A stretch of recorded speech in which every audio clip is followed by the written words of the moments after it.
A estratégia das tesouras de Lenin é uma estratégia de dominação e de hegemonia política, empregada por todos os partidos políticos, mas principalmente PT e pelo PSDB, para se perpetuarem no poder. A autoria dessa estratégia é atribuída ao revolucionário russo Vladimir Lenin, responsável por milhões de mortes durante e após a Guerra Civil Russa de 1917. Embora não tenha deixado um postulado escrito sobre essa estratégia de dominação política em sua numerosa obra, ele serviu de inspiração para partidos que aspiram à sua perpetuação no poder, em países democráticos. O professor Olavo de Carvalho foi a primeira pessoa a explicar este acontecimento, que atualmente é algo real no Brasil. Esta polarização faz parte dessa estratégia, para que a massa de manobra fique confrontando-se e não foque suas forças e energia na realidade, sendo que os dois lados fazem parte da mesma moeda, ou seja, o sistema de dominação da elite.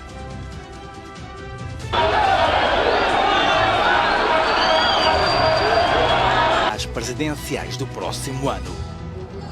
Considerado simpatizante do Partido dos Trabalhadores por alguns, incluindo Bolsonaro, o juiz do Supremo. Falsamente opostos, os dois lados estão brincando com o cidadão, pois sabe que, enquanto eles brigam, os mesmos que estão nessa peça banqueteiam-se juntos e se alternam no poder.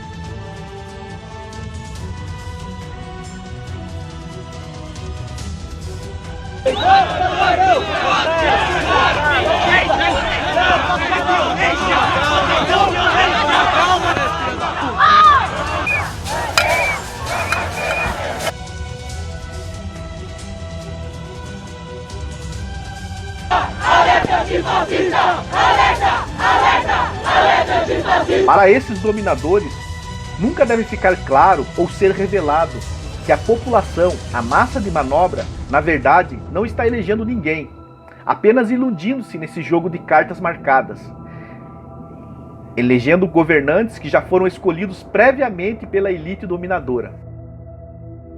Ainda fica com essa porcaria da reforma da Previdência, 65 anos, não vai aprovar. Hoje, ele se reuniu com ministros no Palácio da Alvorada e bateu o martelo sobre as idades mínimas para a aposentadoria.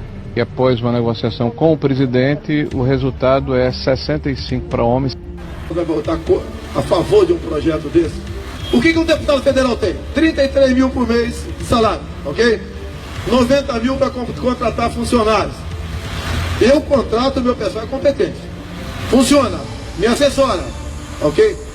Você tem 40 mil para passagem aérea, transporte, carro, gasolina, almoço.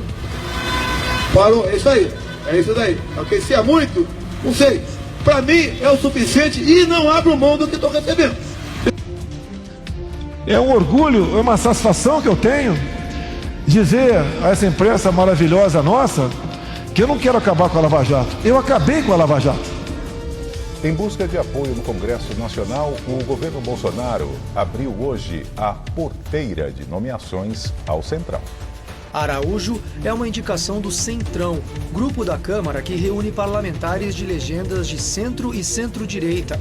Em Brasília, o bloco é conhecido pelas características de se aliar a governos diferentes, independentemente da ideologia.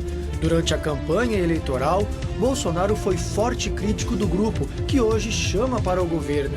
O presidente se negava a negociar com os partidos do bloco. Durante a disputa eleitoral, ele falava que no governo não haveria indicações partidárias e classificava o grupo como pertencente à velha política do toma lá da cá. Bom, finalmente eu tenho a oportunidade de comentar a indicação do senhor Cássio Nunes para o Supremo Tribunal Federal. Mas eu faço isso ainda consternado pela imagem nauseante, né, do afeto manifestado entre o presidente da República e o ministro petista do STF. No sábado, Jair Bolsonaro e Dias Toffoli foram flagrados aí numa intimidade constrangedora que precedeu uma reunião que sequer constava da agenda oficial de ambos. A pretexto de assistir a uma partida de futebol, o presidente passou horas na casa do ministro, junto com o senhor Davi Alcolumbre, líder do Centrão, interessado em violar a Constituição Federal para permanecer ilegalmente na presidência do Senado. É uma tristeza para o Brasil saber que o tempo livre de lazer do presidente da República é desfrutado em tão má companhia. Sobre o que foi conversado nesse encontro entre camaradas, a gente só pode especular. Mas as câmeras capturaram uma cena chocante, o abraço comprometedor entre Bolsonaro e Toffoli. Seria esse o tal abraço hétero ao qual sempre se referiu o presidente da República? Me pareceu mais um abraço cúmplice, coroado por aquele sorriso de quem se entende apenas pelo olhar. Mas, acima de tudo, foi um abraço antirrepublicano, fruto de uma amizade tão recente quanto indevida, pelo simples fato de que Dias Toffoli foi, e provavelmente ainda será, juiz de causas do interesse do presidente da República e da sua família. Como não lembrar da assistência judicial ao senador investigado Flávio Bolsonaro, que em 2019 viu seu processo suspenso por meses por uma decisão monocrática do ministro Toffoli? E detalhe, para obter esse resultado favorável ao senador, o ministro da STF paralisou centenas de apurações sobre corrupção e lavagem de dinheiro originadas a partir de relatórios de inteligência financeira. A julgar por seus apoiadores na esquerda, no Centrão, na advocacia milionária e no STF, Cássio Nunes seguirá essa mesma direção, na contramão da sociedade. E pior é que não é nem a primeira vez que o presidente faz uma indicação que contraria seu compromisso de campanha de endurecer o enfrentamento ao crime e à impunidade. Sob gestão do novo Procurador-Geral da República, nomeado pelo Bolsonaro fora da lista tríplice, o combate à corrupção está sofrendo grandes abalos, com a desarticulação de forças-tarefa e demissões em massa de procuradores indignados. Fora que a própria atuação do presidente tem decepcionado. Além do silêncio sobre a adulteração do pacote anticrime no parlamento e sobre as decisões judiciais criativas, para dizer o mínimo, no STF, ele sancionou, sem exercer aí o seu direito de veto, a criação do juiz de garantias, a lei de abuso de autoridade e as alterações nas regras da prisão preventiva e da delação premiada. Ou seja, no governo Bolsonaro foram aprovadas leis mais brandas contra o crime, que dificultam a persecução penal, e foi nomeado um chefe do Ministério Público que trabalha contra a autonomia funcional dos seus procuradores.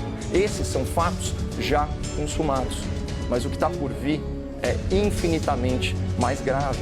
Tanto que o grande jornalista J.R. Guzzo publicou um artigo intitulado "Do ruim ao péssimo", concluindo que, aspas, Bolsonaro conseguiu algo que parecia fora do alcance humano, piorar o STF.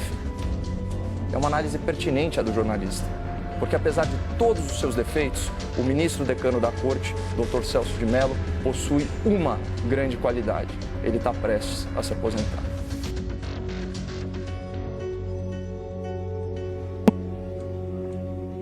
Ou seja, na verdade não existe esquerda e direita, são braços de uma mesma cabeça, a elite. Uma falsa oposição para enganar a massa manipulável.